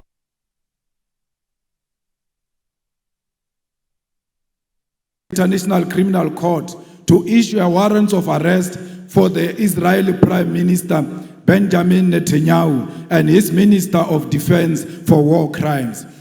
The power of unity in the global fight for the oppressed. However, the ICJ pace is slow and final judgment on charging Israel with genocide has not started to sway some support away from Israel and to embolden other countries to speak out.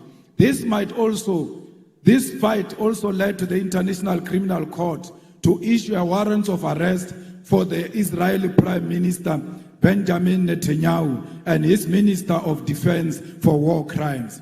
This is the power of the legal fraternity in the global fight for the oppressed. However, the ICJ pace is slow and final judgment on charging Israel with genocide has not occurred yet. We must therefore confront the uncomfortable truth that the slow pace of these proceedings is not accidental, but reflects a global legal order designed and maintained under white supremacy. International law is swift and ruthless when prosecuting leaders of the global south, yet hesitant and cautious when dealing with crimes committed by Western powers or their allies. This is hypocrisy we must name without fear. When an African leader is accused, indictments are issued overnight, sanctions are imposed immediately, military interventions justified under the banner of international law. However, when Israel stabs children in Gaza or the United States and its allies invade nations and topples governments, the same institutions suddenly discover restraint, complicity, and delay. As the legal fraternity of Africa, you cannot accept this double standard. You must be bold enough to create alternative and fair systems of accountability that do not bend to imperialist interests. If the so-called international community is unwilling to deliver justice in real time, then Africa must advance its own courts, its own tribunals, its own instruments of solidarity and protection. Just as we build liberation movements when colonialism denied us freedom, so too must we build new legal institutions when the existing ones fail us. In Cuba, for over 60 years, the United States has imposed an economic blockade in contravention of international law, including the principle of non-interference and the sovereign right of nations to choose their social and economic system. Despite this, Cuba has demonstrated a profound commitment to human solidarity, sending doctors across the globe, including to Africa, welcoming Africans into their classrooms and participating in the liberation of the oppressed. Cuba never sent their soldiers anywhere to kill anyone. Instead, they send their doctors all over to go and save life. The tragedy of Haiti is one of historical injustice. Haiti's revolution was first declaration of black freedom in the modern world, yet it was punished with centuries of economic sabotage and enforced debt. Contrary to any principle of justice, today Haiti suffers from foreign interference, the denial of sovereignty, and the imposition of external governance. International law demands reparation, debt cancellation, and the withdrawal of foreign forces so that Haiti can govern itself in dignity. We have seen DRC not experiencing peace because of its mineral resources. We must stand with DRC and demand that there must be permanent peace in DRC and everywhere else in Africa. Because DRC without peace, it will never experience economic growth. We are because DRC it is. We are the people of Southern Sudan. We must make sure that no single corner of Africa there are guns where Africans are killing each other. Africans must always be together against the enemy forces who want to exploit our country. We are here today to reclaim our land. We want the land of Africa to be returned to Africa because it belongs to the Africans. We want the minerals of Africa to be returned to the Africans because that's where they belong. We want to build industries in Africa and process our minerals here in Africa. We've got the capacity. We must never allow the imperialist forces to divide us in order to take our minerals from us. We demand one Africa. We demand borderless Africa. We demand Africa with one president, with one currency, with one military command, with one parliament, because we know the currency of Africa will be much more stronger against the American currency. We don't care what Trump thinks of us. He will never choose a policy position for Africans. We are not subject of Trump. We must refuse to be subjects of Trump. We must stand together as the world changes and show the world that Africa is one and Africa is equal to all nations, to China, to Russia, to America. We are not just a small nation. We are a big nation. We are not a dark continent. How can we be dark when we've got diamond that is shining amongst us? We are a shining nation. I thank you.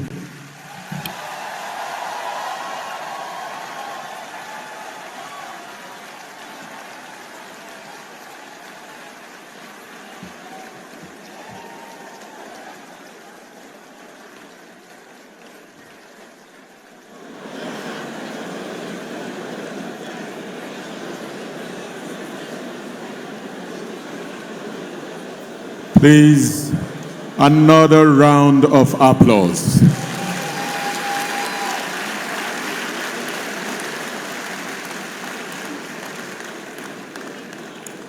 We're pleased to have in our midst Her Excellency Gil Lever, Officer of the British Empire, Deputy High Commissioner, British High Commission, Abuja. Please put your hands together for her.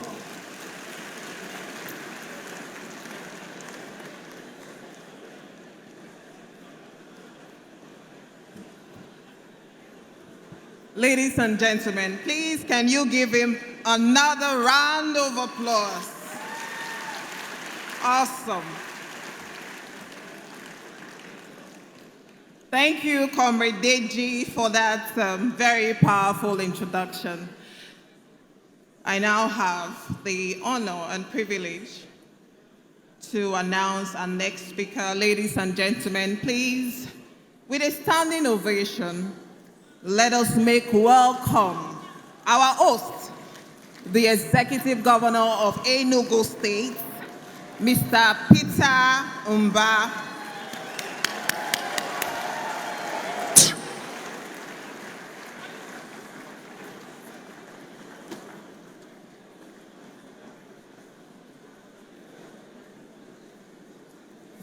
Please sit down. Please, let's be seated.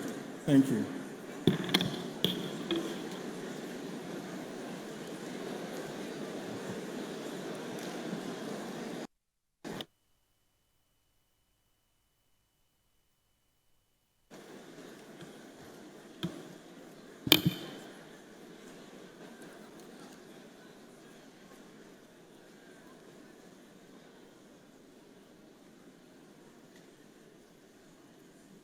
The Deputy Governor of Enugu State, His Excellency Ifeanyi Osai, the Deputy Governor of Benue State, His Excellency Dr. Ode,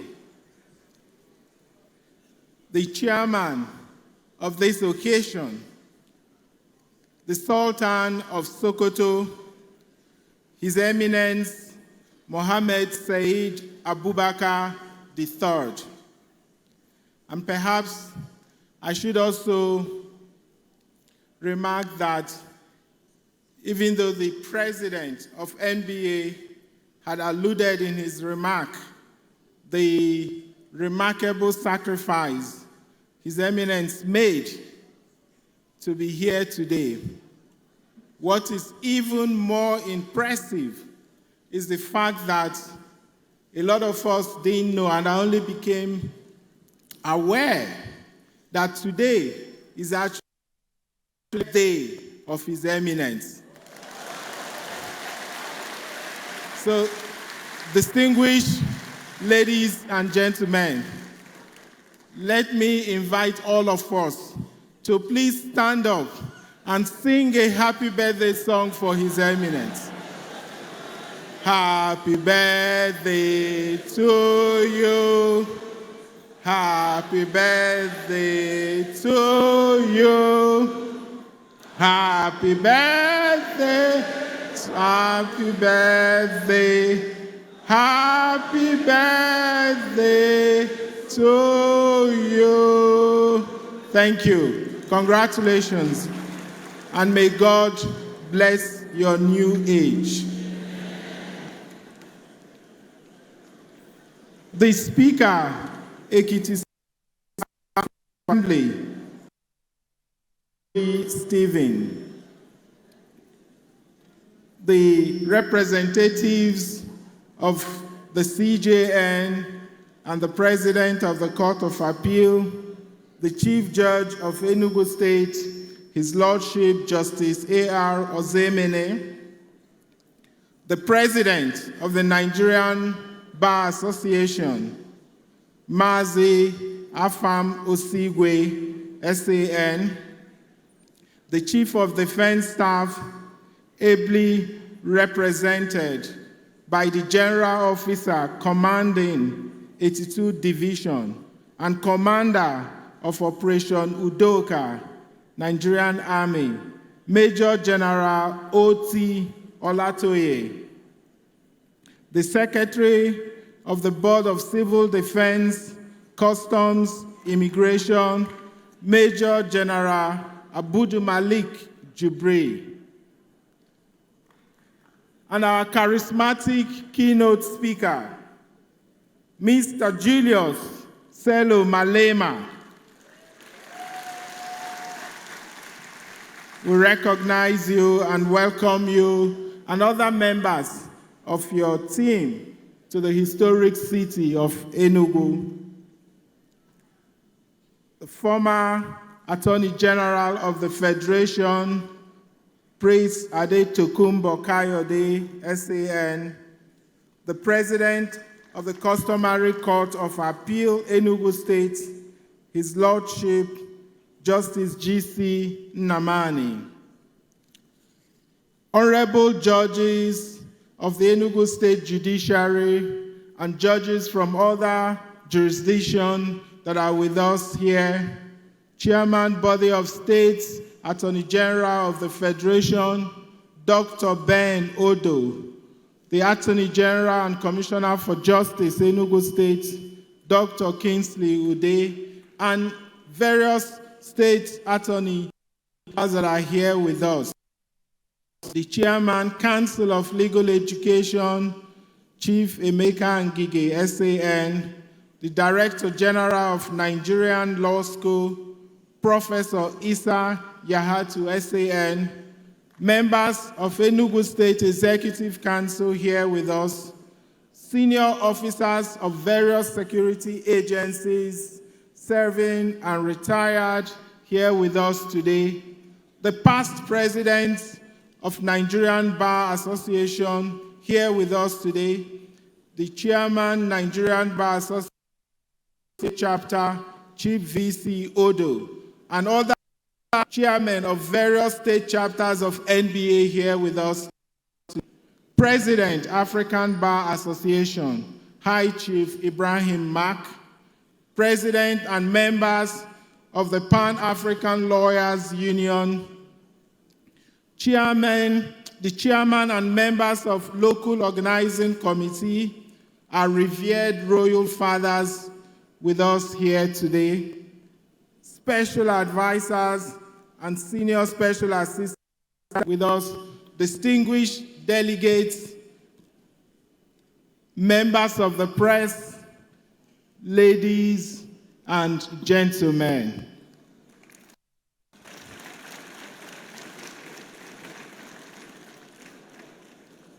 It is with great honor and genuine delight that I welcome you all to Enugu, the historical capital of Eastern Nigeria, and now for this week, the proud capital of the Nigerian Bar Association. And I think a lot of the previous speakers have already alluded to the rich history of this state and how hospitable we are. And so please, when you hear no, no, no, don't mistake it as if we're saying no, no. We're saying no with emphasis. And that's because hospitality is in our DNA. They say when two lawyers gather, you have a debate. When three lawyers gather, you have a tribunal. And when 20,000 lawyers gather, well, Enugu becomes the safest city in Nigeria. Because who would dare break the law this week? On behalf of the government and the good people of Enugu State, let me extend our heartfelt gratitude to the leadership of the NBA for choosing our city to host this year's conference. Our gratitude to the NBA president and his executive committee for this honor. We're deeply proud to receive you all here in our midst. Though I must confess, as a governor, the thought of so many lawyers gathering in one place does make me a little more careful with my words. Your presence here is both a privilege and a reminder of the important role Enugu continues to play in our national life. I welcome again the Sultan of Sokoto, His Eminence, Dr. Mohammed Said Abubakar III, the birthday boy. Welcome. A national icon, tireless voice of unity. This is homecoming of sorts. I think few people know that you are an avid fan of Rangers Football International, and you've always continued to support Rangers. And of course, you have also served in Nsukka as a young military officer. I also welcome the charismatic keynote speaker, Mr. Julius Malema, founder and leader of the Economic Freedom Fighters and member of the South African Parliament, and a strong advocate for African unity.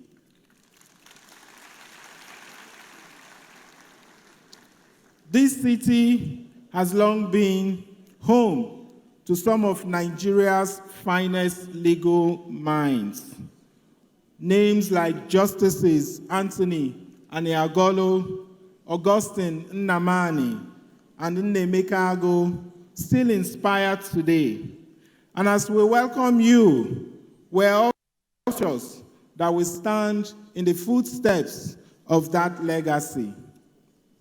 Now, while some might say government and the bar often have a relationship full of compassion and strong arguments, I prefer to see us as partners with a shared purpose, ensuring justice, strengthening democracy, and building a society where the law protects every citizen. That is the bond that unites us.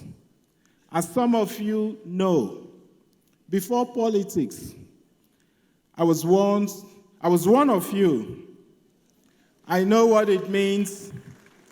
I know what it means to carry a heavy case file and whisper a silent prayer.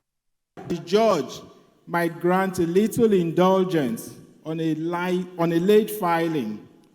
That shared journey makes today especially meaningful for me. Since assuming office, we have made justice sector reform a cornerstone of our governance. Just a few examples will suffice.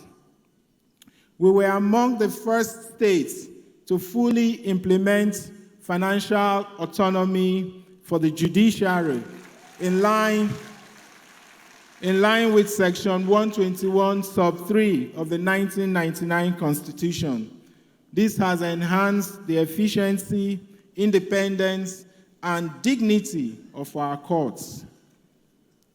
We have carried out a comprehensive rehabilitation and digitization of our courtrooms across the 3 senatorial zones.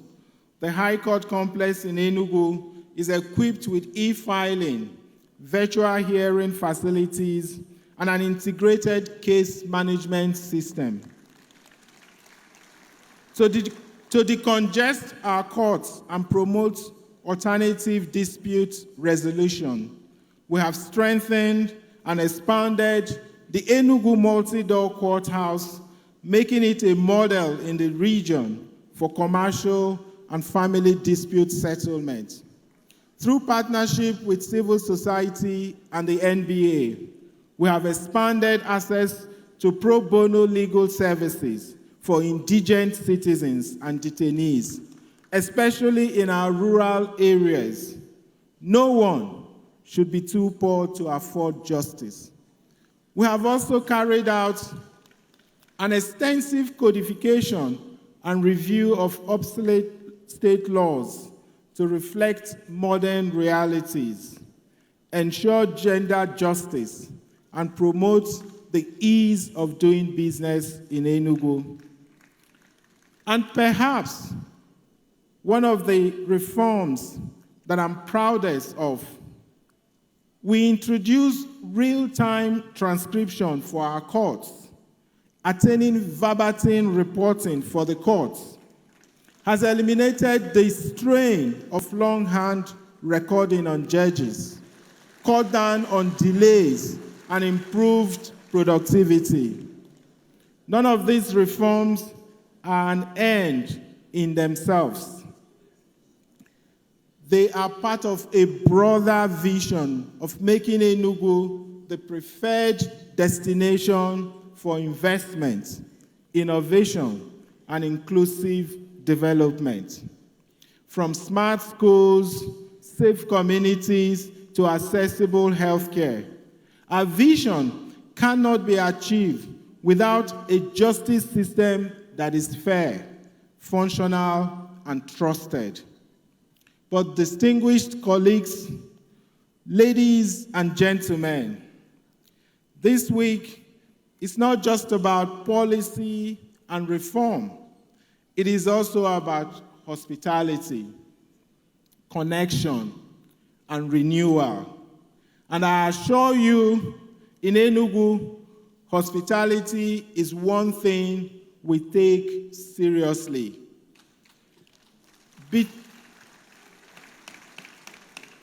Between your plenaries and breakout sections. I encourage you to make time to experience the beauty and rhythm of Enugu. Enugu is famous for its pine forests, waterfalls, network of caves, rolling hills, and several natural splendors. And while I know lawyers love climbing the legal ladder, I can promise you the view from Ngwo Hills is much better.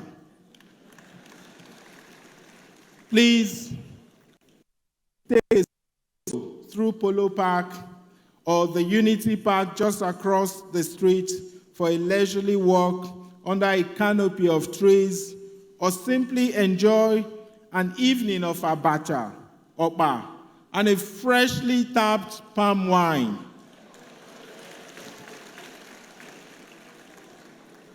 As I like to tell our visitors, you cannot really say you attended a conference in Enugu until you have had suya at midnight from one of our street vendors.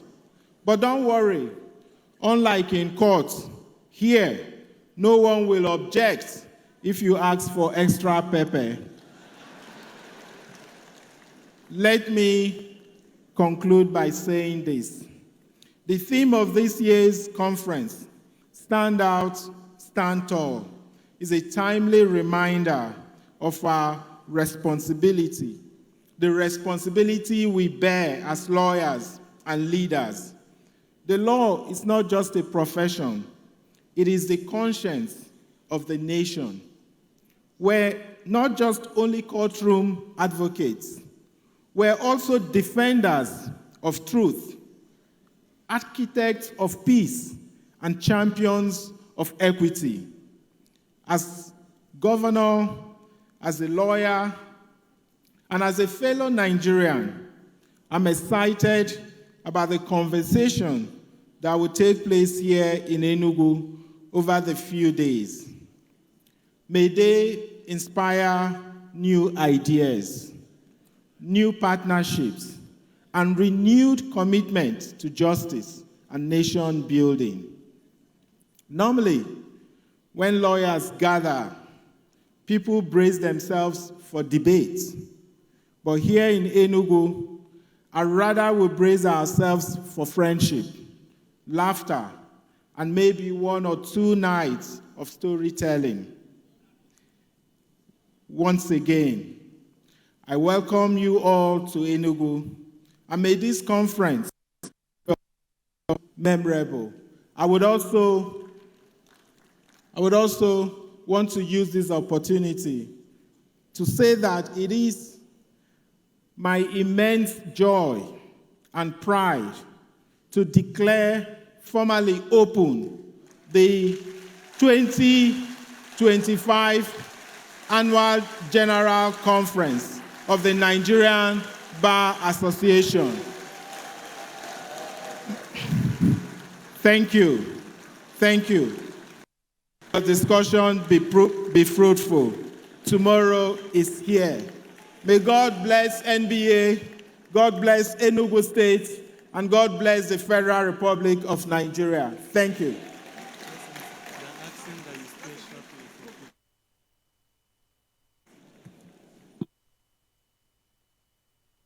Can we please give our host a round of applause, please? Quickly, I'd like to call the following persons to join the governor upstage for a group photograph. Mr. President, the President of the Nigerian Bar Association, the Deputy Governor of Enugu State, Honorable Ifeanyi Osai. I'd like to also call the Deputy Governor of Benue State to please quickly come up stage. We invite also the Sultan of Sokoto, the birthday man, to please join us there. We'll also invite the keynote speaker, Comrade Malema, please. I'd like to call on our past presidents with us here. I'll pass J. Okosha to please join us. Also, SAN, and also Mr. Augustine Alege, SAN, to please join us. Also, our past president, Olumide Akpata, to please join us upstage for that group photograph. May I humbly also invite the Honorable Justice Daniel Kalu of the Asaba Division, representing the President of the Court of Appeal, to also join us upstage for that group photograph.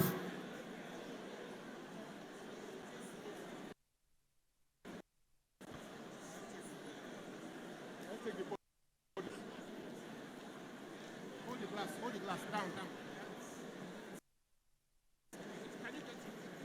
No, the judge should remove it. Come now, let's remove it. It's connected.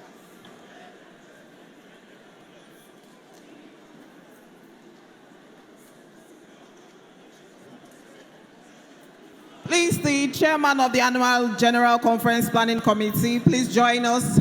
The representative of the Justice of the Federal High Court, please join us. Thank you.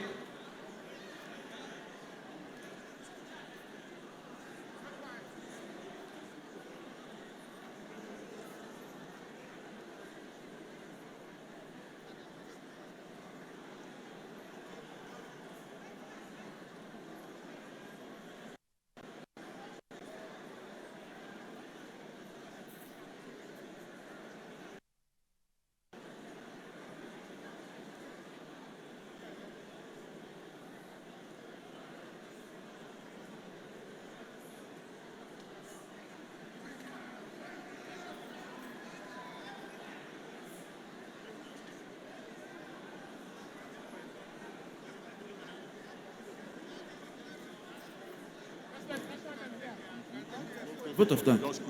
Okay.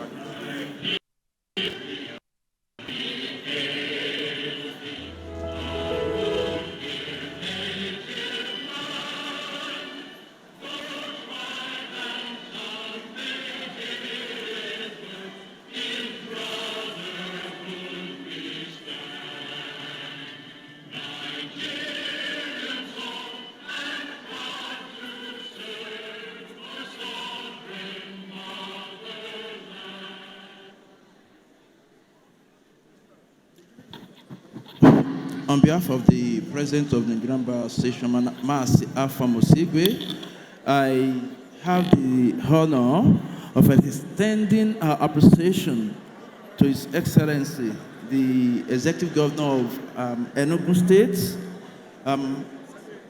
the Sultan of Sokoto, and Mr. Malema for their presence here. Past President, bar leaders here, all our distinguished members, our friends, our sponsors, our partners, have made a vision to have come to reality. I appreciate you all for coming. Thank you all, and I wish us all a fruitful deliberation. Thank you.